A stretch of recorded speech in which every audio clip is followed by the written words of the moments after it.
এ ফেরেশতা, এ জমিন, তোমরা যারা জমিন ধ্বংস করে দিতে চাও, আমি আল্লাহ দেখতেছি কেমন গুনাহ হইতেছে।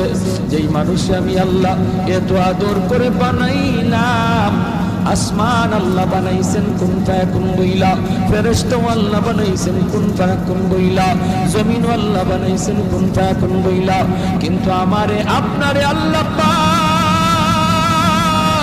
কুন ফায়াকুন বইলা বানায় নাই।